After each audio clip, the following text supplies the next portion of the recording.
Okay guys, welcome back. We want to find the solution for this equation. Alright, and this one is a little bit tricky, and so let us jump at it and see how best we can work it out. Alright, let us not be afraid of it. Let's conquer our fears and our phobia and say, yes, I love math.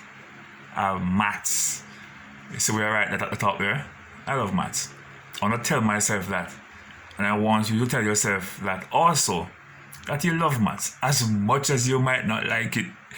But if you keep on saying it, you will believe it. If you say, I love maths, I'll fall asleep saying it and wake up in the morning and say it.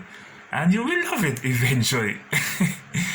Alright, so what we're going to do, we're going to multiply all these terms by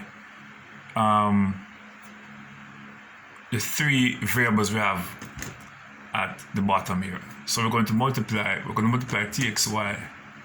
Is this too dull? Txy times 4x plus txy times 3 over y equal txy times 7 over t. Alright, when you multiply,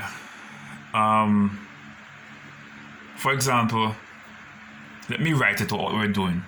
This is the same as saying txy over 1 times 4 over x. It's the same thing as saying that, okay? And this is the same thing as saying txy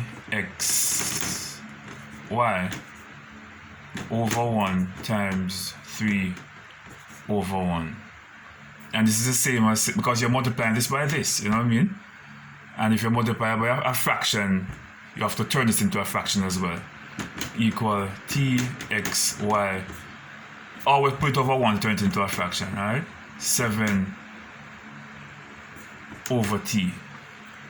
And before, when you're multiplying fraction, you always look for ways to cross multiply and cancel out. Alright?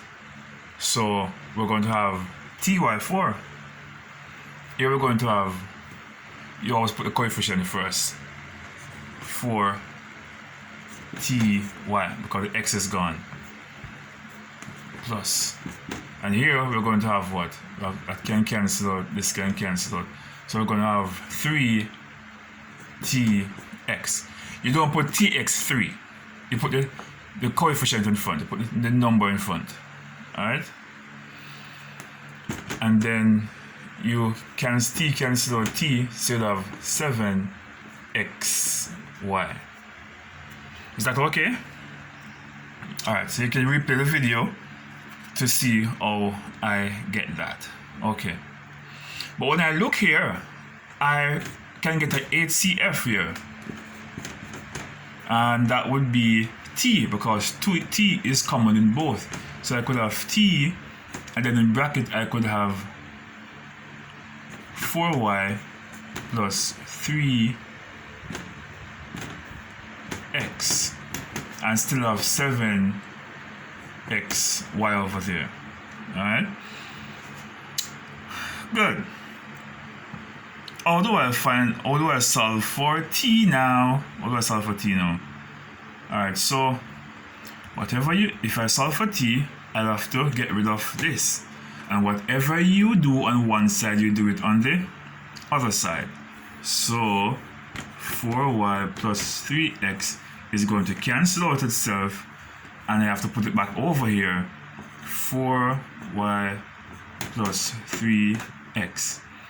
Alright, so t is now going to equal, because t is the only thing left over here. So this t equal 7xy over 4y plus 3x. And that would be your answer right there.